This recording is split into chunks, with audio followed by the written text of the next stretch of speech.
Captain David Johnson, a respected and experienced African-American pilot, strode confidently down the aisle of the commercial aircraft. His crisp, freshly pressed uniform signaled his authority and command of the flight ahead. As he made his way towards the front of the cabin, a young flight attendant approached him with an apologetic expression. "Excuse me, Captain Johnson," she began, her voice tinged with hesitation. "I'm so sorry, but we have an overbooking situation in first class. Would you be able to take a seat in economy for this flight?" Captain Johnson paused, surprise registering on his face. In his decades of service, he had never been asked to relinquish his rightful place in the cockpit or the first-class cabin. Yet he could see the genuine distress in the attendant's eyes. Overbooking was an unfortunate reality in the airline industry, and she was likely tasked with an unpleasant duty. "I see," he replied calmly, considering the request. "May I ask what the circumstances are that require this arrangement?" The attendant exhaled, relieved that the captain was not reacting with indignation. "Well, sir, we have several high-priority passengers who need to get to their destination urgently. We're trying to accommodate them in first class, and that means we need to reseat some of our crew members." Captain Johnson nodded slowly, understanding the airline's predicament. As a seasoned professional, he knew that the safety and on-time departure of the aircraft had to be the top priorities. While the request was certainly unusual, he saw no benefit in making a scene or causing a delay. "I appreciate your honesty, and I'm happy to assist in any way I can," he replied, his deep baritone voice conveying both authority and compassion. "If relocating me to economy is what's needed to get these passengers where they need to go, then that's what I'll do." The attendant's eyes widened in grateful surprise. "Thank you, Captain. I know this isn't ideal, but we really do appreciate your cooperation." With a reassuring nod, Captain Johnson made his way back down the aisle, his stride no less confident despite the change in seating. As he reached the economy section, he noticed several empty middle seats. Selecting one, he neatly folded his tall frame into the cramped space, his pilot's wings still proudly displayed on his uniform. Around him, the other passengers couldn't help but stare, their expressions ranging from confusion to outright dismay. A few murmured to their seatmates, casting furtive glances at the man who should have rightfully been in the cockpit or the first-class cabin. One young woman, seated directly across the aisle from Captain Johnson, observed the scene with a mix of curiosity and concern. Sarah Chen, a Chinese-American business executive, had witnessed the interaction between the captain and the flight attendant. She couldn't help but wonder what circumstances had led to this unexpected seating arrangement. As the final passengers boarded and the cabin doors closed, Sarah found her gaze repeatedly drawn to the composed figure of Captain Johnson. Despite the less-than-ideal situation, he sat upright, his dark eyes scanning the cabin with the same level of vigilance and professionalism she would expect from a pilot in command. Impulsively, Sarah stood from her aisle seat and made her way across the narrow space, stopping beside Captain Johnson's row. He looked up at her approach, his expression neutral but attentive. "Excuse me, Captain," Sarah began, her voice soft but clear. "I couldn't help but notice what happened earlier.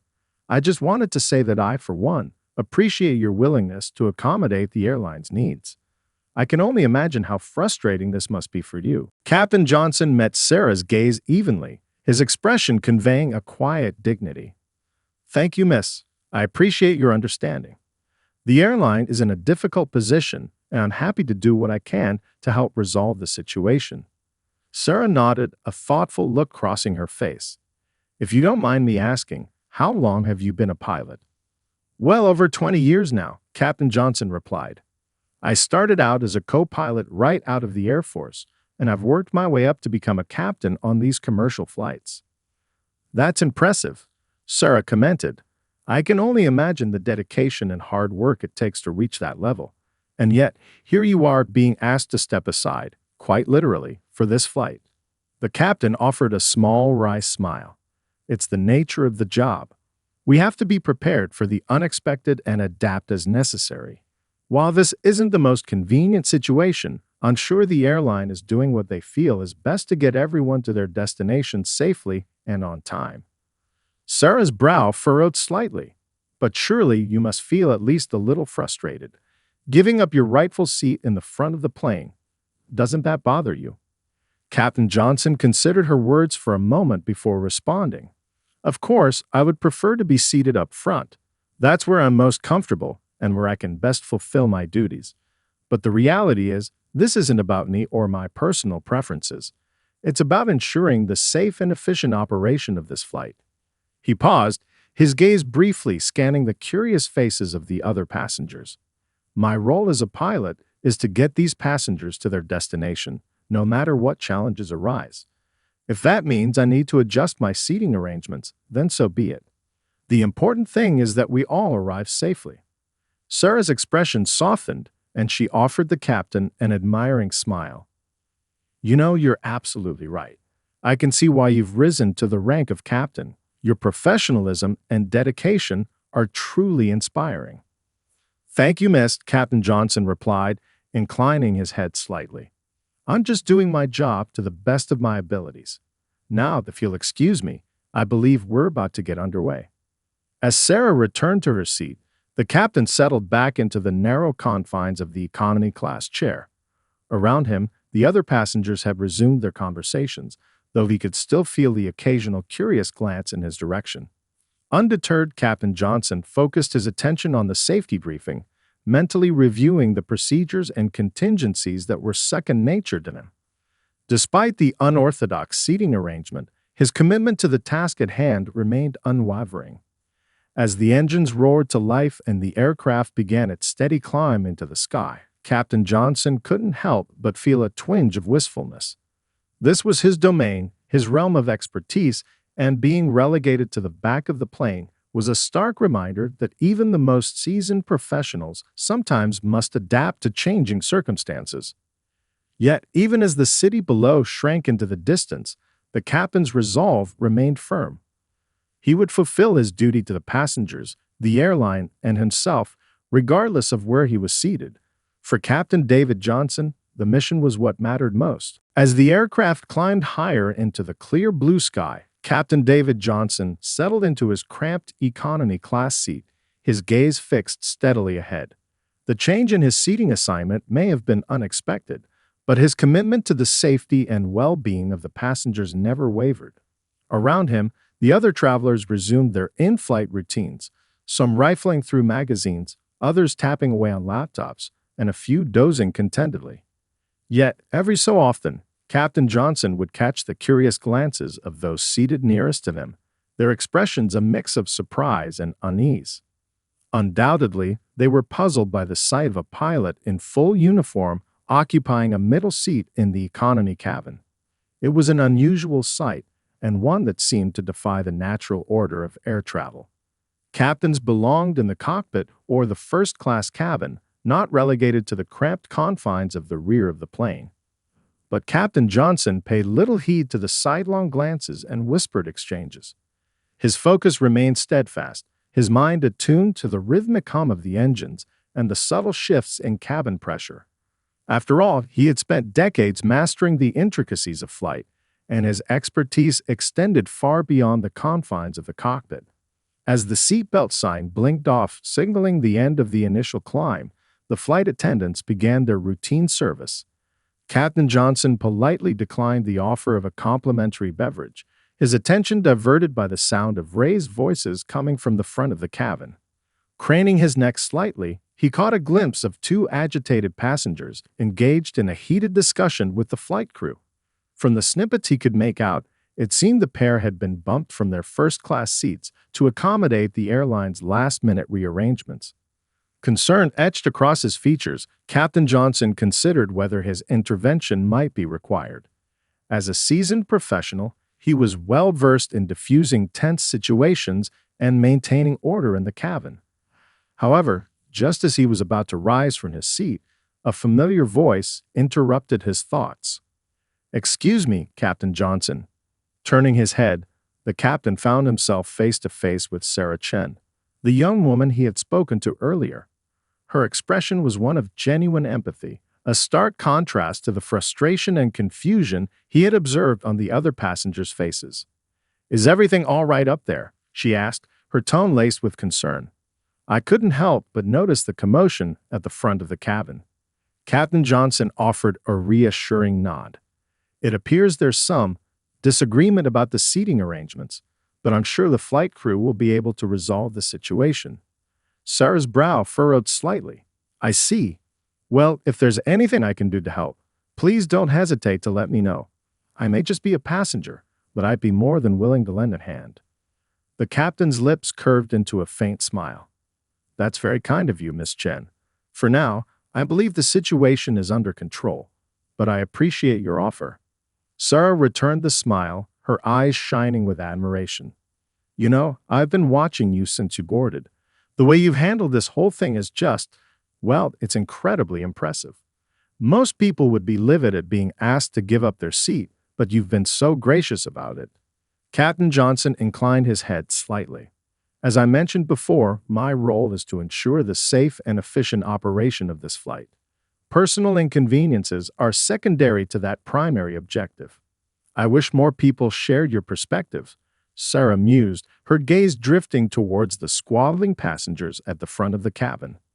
The world could use a few more captains like you. As the altercation at the front of the cabin continued to unfold, Captain David Johnson maintained his calm, composed demeanor.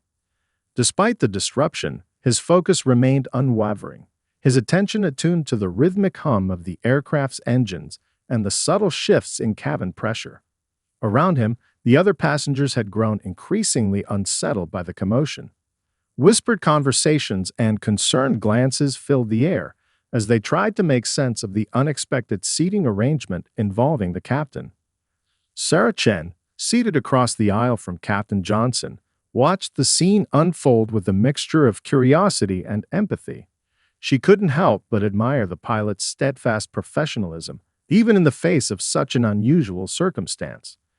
Turning her gaze back to the captain, Sarah observed the subtle cues that betrayed his true feelings. While his outward appearance remained composed, she could detect the faintest hint of weariness in the set of his shoulders and the slight furrow of his brow. Gathering her courage, Sarah leaned forward in her seat, catching the captain's attention once more. Captain Johnson, I can only imagine how frustrating this must be for you, she said, her voice low and soothing. I know you must be feeling out of place, sitting back here with the rest of us, but from what I've seen, you're handling it with such grace and composure. Captain Johnson met her gaze, his dark eyes conveying a depth of understanding that belied his years. Thank you, Miss Chen. I appreciate your kindness and understanding. If you don't mind me asking, Sarah continued, how do you manage to stay so calm and focused, even in the face of such an unusual situation? The captain considered her question for a moment, his fingers drumming lightly against the arm of the seat. It's all a matter of perspective, Miss Chen. As a pilot, I've learned that the unexpected is simply a part of the job. Maintaining composure and staying true to one's mission is paramount, no matter the circumstances. He paused, his gaze drifting towards the commotion at the front of the cabin. In this case, my mission is to ensure the safe and timely arrival of these passengers. Personal inconveniences, no matter how frustrating, must take a backseat to that primary objective. Sarah nodded, her admiration for the captain growing with every word. That's an incredibly selfless attitude. Most people would be furious at having their rightful place usurped like this. Perhaps, Captain Johnson acknowledged with a slight shrug. But dwelling on one's personal grievances rarely leads to productive outcomes. My role is to remain calm, focused, and ready to assist in any way that I can.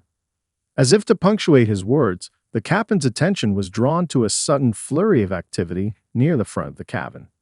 The heated exchange between the passengers and the flight crew had escalated, and it was clear that tensions were reaching a boiling point. Instinctively, Captain Johnson began to rise from his seat, his movements fluid and purposeful.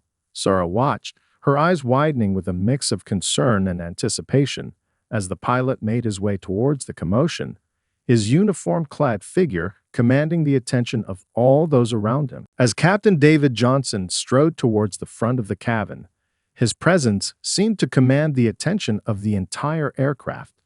The heated exchange between the disgruntled passengers and the flight crew immediately quieted, all eyes turning to the imposing figure of the pilot. Approaching the scene, Captain Johnson spoke in a firm yet compassionate tone. "Excuse me, what seems to be the problem here?" The two passengers, a middle-aged man and woman, turned to face the captain, their expressions a mix of indignation and apprehension. "The problem is that we've been bumped from our first-class seats," the man exclaimed, his voice laced with frustration. "We paid good money for those tickets, and now we're being forced to sit back here with the rest of the riffraff." The woman nodded emphatically. "Exactly. This is completely unacceptable. We demand to be reseated immediately." Captain Johnson listened patiently, his gaze steady and unwavering. "I understand your frustration, but I can assure you that the flight crew is doing their best to accommodate the needs of all passengers. Overbooking situations, while unfortunate, do occasionally occur." The man scoffed, his arms crossing defiantly across his chest. "Well, they should have planned better. We're not going to just sit back and accept this."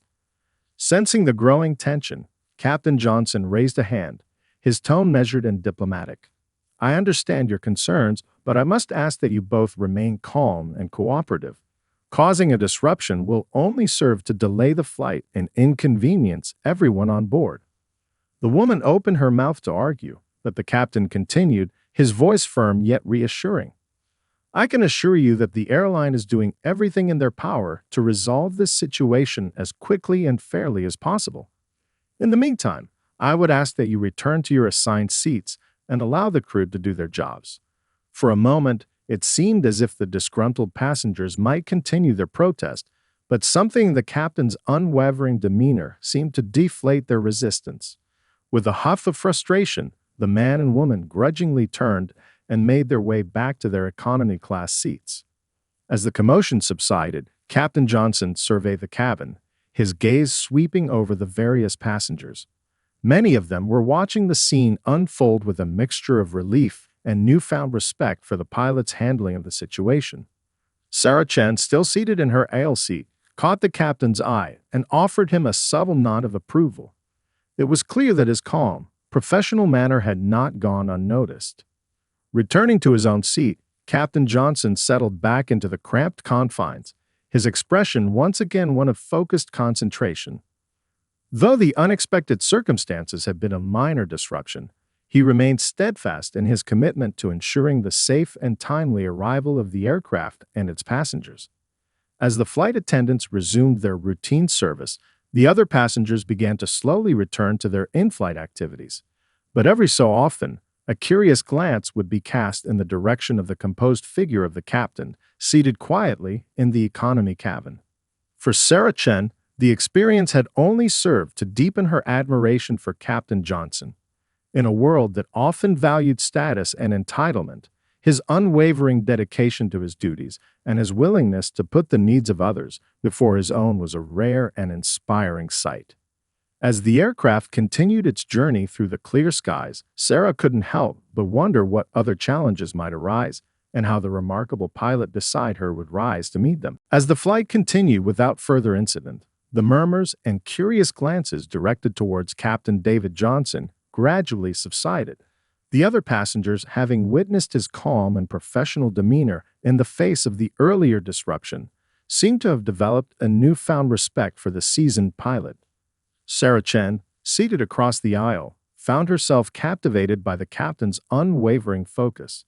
Despite being relegated to the cramped confines of the economy cabin, he remained alert and attentive, his gaze sweeping across the cabin with the same level of vigilance he would have displayed in the cockpit.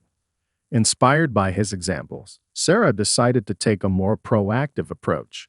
Rising from her seat, she made her way towards the front of the cabin, her movements purposeful yet graceful. As she reached the main aisles, Sarah's eyes scanned the rows of passengers, many of whom had once again become engrossed in their own activities. Clearing her throat, she spoke in a clear, confident voice.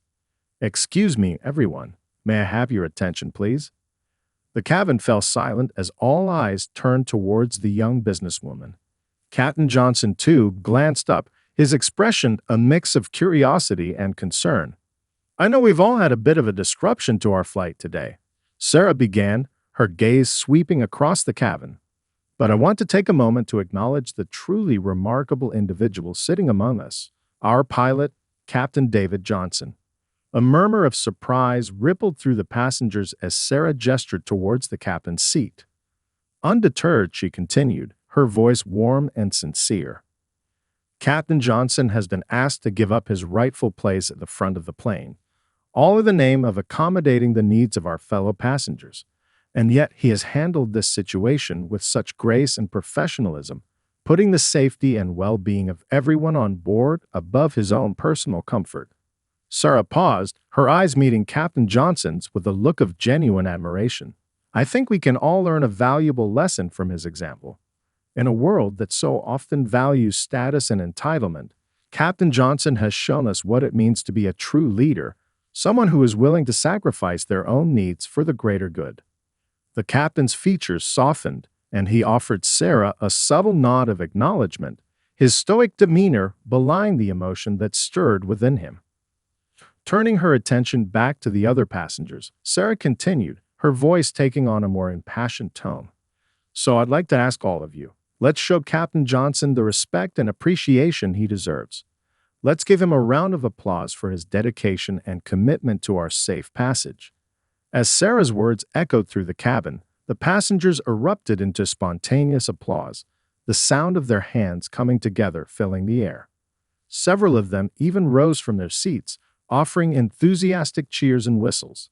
Captain Johnson sat in stunned silence, his eyes widening with a mix of surprise and humility. He had not expected such a display of support, and the outpouring of appreciation from his fellow travelers took him aback. Slowly, a small smile crept onto his face, and he raised a hand in a gesture of acknowledgement. Though he was not one to seek the spotlight, the captain couldn't help but feel a sense of pride and fulfillment at the passengers' demonstration of respect.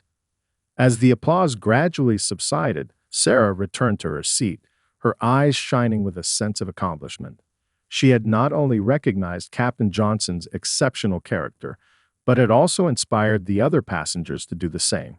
For the remainder of the flight, the atmosphere in the cabin remained one of warmth and camaraderie. The passengers, once divided by the unexpected seating arrangement, now seemed to share a common bond, a newfound respect and admiration for the remarkable pilot in their midst. And as the aircraft touched down at its destination, Captain David Johnson knew that he had not only fulfilled his duty as a pilot, but had also left a lasting impression on the hearts and minds of those he had been entrusted to transport. As the aircraft taxied to a stop at the gate, the passengers began to stir, gathering their belongings and preparing to disembark. But even as the cabin filled with the familiar sounds of shuffling feet and rustling luggage, all eyes remained fixed on the figure of Captain David Johnson. The spontaneous round of applause that had erupted earlier had clearly left a lasting impression on the other travelers. Many now regarded the captain with a newfound sense of respect and admiration, their expressions no longer tinged with the confusion and unease that had dominated during the earlier part of the flight. Sarah Chen, seated across the aisle, watched the scene unfold with a sense of quiet satisfaction. Her decision to stand up and publicly acknowledge Captain Johnson's exceptional conduct had clearly resonated with the other passengers, and she took pride in having played a role in shining a spotlight on his unwavering professionalism. As the cabin doors opened and the first passengers began to file out, Sarah saw her opportunity and seized it. Rising from her seat, she made her way across the narrow aisle, stopping beside Captain Johnson's row. "Excuse me, Captain," she said, her voice soft yet clear. "I just wanted to say again how impressed I am with the way you've handled everything today. It's truly inspiring to witness such dedication and selflessness in the face of adversity." Captain Johnson met her gaze, his dark eyes conveying a depth of emotion that belied his calm demeanor. "Thank you, Miss Chen. Your kind words are greatly appreciated." Sarah paused for a moment, her expression thoughtful. "You know, the other passengers seem to have taken quite a shine to you as well. I wouldn't be surprised if some of them want to show their appreciation in a more tangible way." As if on cue, a middle-aged woman seated a few rows back rose from her seat, and approached the captain. "Excuse me, Captain Johnson," she said, her voice tinged with a hint of sheepishness. "I couldn't help but overhear what happened earlier, and I just wanted to say how much I admire your professionalism and grace under pressure." The woman paused, reaching into her purse and withdrawing a crisp $50 bill. "Please, I'd like you to have this. It's the least I can do to show my gratitude for your service." Captain Johnson's brow furrowed, and he raised a hand in a gesture of polite refusal. "That's very kind of you, ma'am, but I'm afraid I can't accept that. I was simply doing my job to the best of my abilities." But the woman was undeterred, gently pressing the bill into the captain's hand. "Please, I insist. You deserve it, and it's the only way I can think of to properly thank you for your professionalism and dedication."